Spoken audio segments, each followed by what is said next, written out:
Bismillahirrahmanirrahim. Assalamualaikum warahmatullahi wabarakatuh. Alhamdulillahirrabbilalamin. Wabihi nasta'in ala umuri dunia waddin. Assalatu asrofil anbiya'i wal mursalin. Sayyidina wa maulana Muhammadin. Asyhadu an la ilaha illallah wa asyhadu anna Muhammadar Rasulullah. Sebelum memasuki inti video presentasi kami kali ini, pertama-tama marilah kita panjatkan puja dan puji syukur kita kehadirat Allah Subhanahu wa taala, karena berkat limpahan rahmat, hidayah serta inayahnya lah kita masih diberi kesehatan hingga detik ini, diberi kenikmatan, nikmat Islam hingga nikmat iman, insyaallah. Yang kedua, marilah kita haturkan selalu selawat serta salam kepada junjungan kita Nabi besar Muhammad Sallallahu Alaihi Wasallam, para keluarga, para sahabat dan pengikut beliau di yaumil akhir kelak. Oke, di sini saya akan menyampaikan anggota kelompok saya. Kami dari kelompok 4 yang beranggotakan 3 orang. Yang pertama saya sendiri, Angga Aprian Fauzia. Yang kedua Mohdiksi Amirul Karim. Dan yang ketiga yaitu Melani Sofian. Baik, saya akan menyampaikan point of view dari materi video presentasi kami kali ini. Point of view yang pertama yaitu ruang lingkup studi Islam, yang kedua bidang agama, yang ketiga bidang ibadah, selanjutnya bidang akhlak, bidang ilmu dan kebudayaan, dan yang terakhir yaitu bidang pendidikan. Baiklah, kepada teman-teman semua penonton, diharapkan untuk menyimak baik-baik dengan sungguh-sungguh apa yang akan kami sampaikan pada video presentasi kali ini, agar tidak terjadi kesalahpahaman dalam memahami materi kami saat ini. Baik, saya mulai dari yang pertama, yaitu materi pertama, yaitu mengenai ruang lingkup studi Islam. Pada dasarnya Islam di mata Allah Subhanahu wa taala itu sama. Namun terkadang kita sebagai manusia dihadapkan beberapa pilihan yang sama tapi sedikit berbeda. Misalnya di masyarakat terdapat beberapa golongan Islam yang berbeda, namun tujuannya mengenai Islam tersebut tidak berbeda satupun dengan golongan yang lain. Pada zaman ini, metodologi studi Islam dikatakan sebagai perantara antara ilmu pengetahuan dengan agama Islam. Ruang lingkup studi Islam merupakan suatu hal yang membahas bagaimana cara mencari solusi dari masalah-masalah yang terkait dalam masyarakat, dengan memecahkan masalah tersebut dengan kajian-kajian yang mempunyai bermacam-macam analisis yang dijadikan satu kesatuan melalui pendapat-pendapat pemikiran yang kemudian dianalisis agar mendapatkan pemecahan masalah-masalah dengan baik sehingga tidak menimbulkan permusuhan ataupun perselisihan di antara umat Islam tersebut. Ruang lingkup Islam juga merupakan produk sejarah, misalnya tentang fikih atau mazhab, tasawuf atau sufi, filsafat atau kalam, seni atau arsitektur Islam, budaya atau tradisi Islam. Baiklah, memasuki materi yang selanjutnya, yaitu mengenai bidang agama dan bidang ibadah yang akan disampaikan oleh rekan saya, Mohdiksi Amirul Karim. Saya di sini akan menjelaskan materi mengenai agama. Bidang agama adalah perubahan masyarakat dalam bidang keagamaan dan kepercayaan menjadi lebih modern, namun tetap menjaga keseimbangan antara nilai keagamaan dan kemajuan, dan merupakan bidang yang berhubungan dengan nilai religius atau agama, di mana pada bidang ini memiliki pedoman tersendiri serta kewajiban yang berbeda pada tiap agama yang dianut.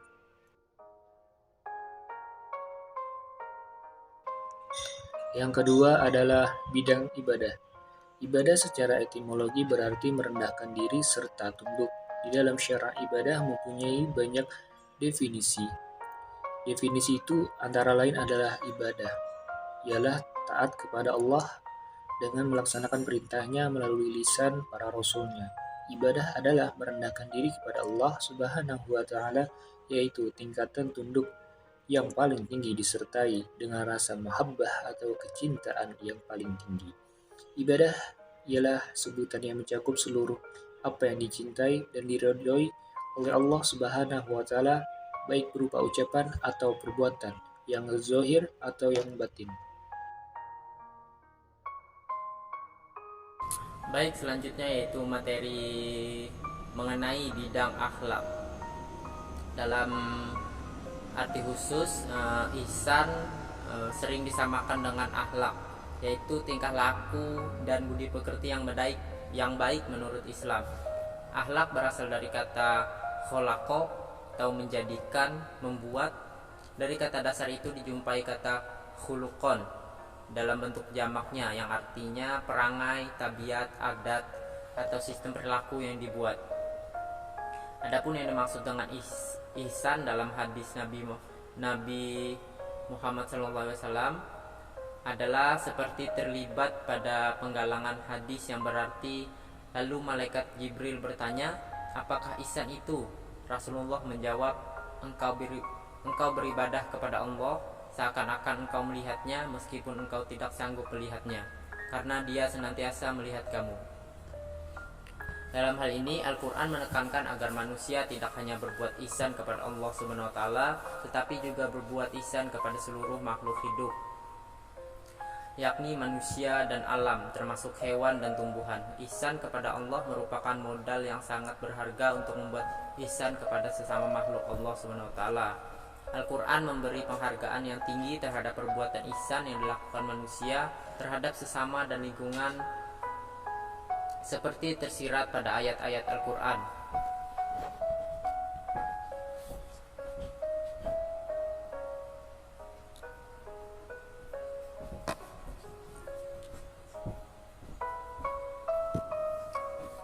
Maksudnya yaitu lingkup ihsan meliputi ikhlas, kebaikan, dan kesempurnaan pekerjaan.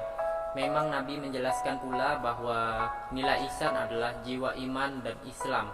Dan iman dan Islam itu diterima Allah jika berdasarkan ikhlas. Dengan kata lain, modal ihsan ialah ikhlas. Jadi pada intinya pengamalan agama itu tidak hanya berdimensi syariah, tetapi juga berdimensi ihsan yang bertujuan untuk membimbing umat Islam menjadi pribadi yang mulia, merasakan kedekatan dengan Allah Subhanahu wa taala, sekaligus bertujuan untuk membangun solidaritas sosial di antara sesama umat manusia.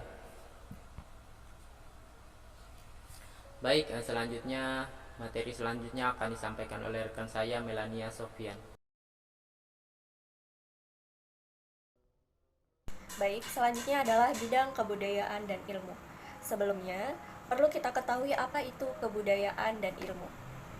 Baik, di sini dalam konteks Islam, kebudayaan itu merupakan hasil daya cipta manusia yang mengarahkan segala potensi batin yang dimilikinya. Dan yang kedua adalah ilmu.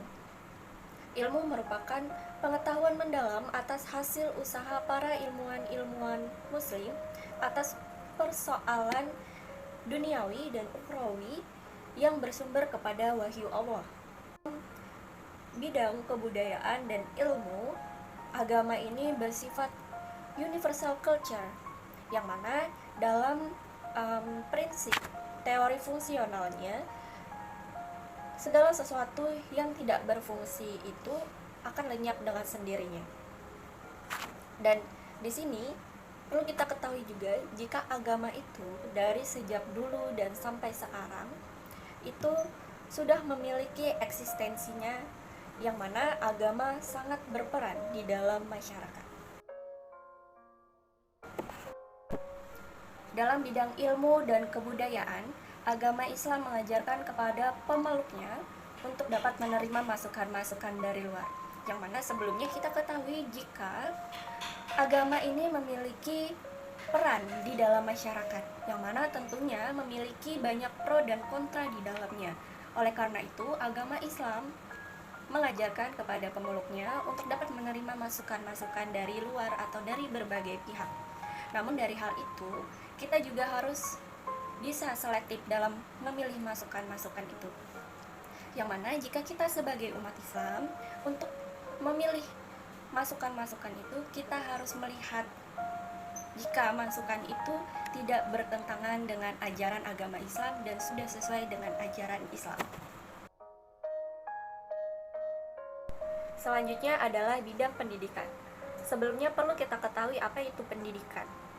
Jadi pendidikan menurut bahasa sendiri merupakan suatu usaha atau suatu perilaku untuk mengubah sikap seseorang untuk menjadi dewasa dengan cara melakukan pengajaran dan pelatihan.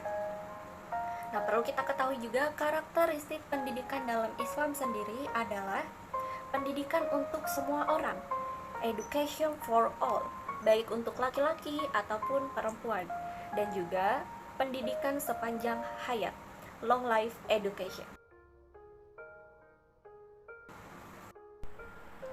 Ada beberapa metode yang digunakan dalam pendidikan Islam.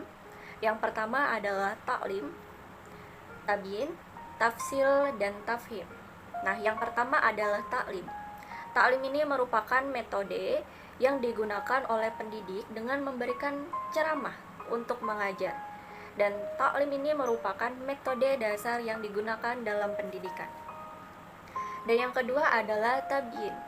Tabyin ini merupakan metode yang digunakan pendidik untuk memberikan penjelasan yang benar-benar jelas dan dapat dimengerti oleh anak didiknya. Nah, yang ketiga adalah tafsil. Nah, tafsil ini merupakan metode yang digunakan oleh pendidik untuk menerangkan secara detail dengan benar-benar jelas kepada anak didik, yang mana hal yang diajarkan itu memang benar dan tidak dikarang. Nah, yang ketiga adalah metode tafhim. Metode tafhim ini merupakan metode yang digunakan oleh pendidik untuk mencari atau memberikan kesamaan terhadap persoalan-persoalan yang dibahas. Baik, dari presentasi ini dapat kita ambil kesimpulan jika ruang lingkup studi Islam itu merupakan cara pandang yang berkaitan dengan metodologi atau cara untuk mempelajari dan mengetahui hukum-hukum dan ilmu pengetahuan Islam. Dan cara untuk studi Islam tadi ada 4, yaitu ta'lim, tabyin, tafsil, dan tafhim. Nah, sekian presentasi dari kelompok kami. Salah dan hilaf kami mohon maaf. Wabillahi taufiq wal hidayah. Wassalamualaikum warahmatullahi wabarakatuh.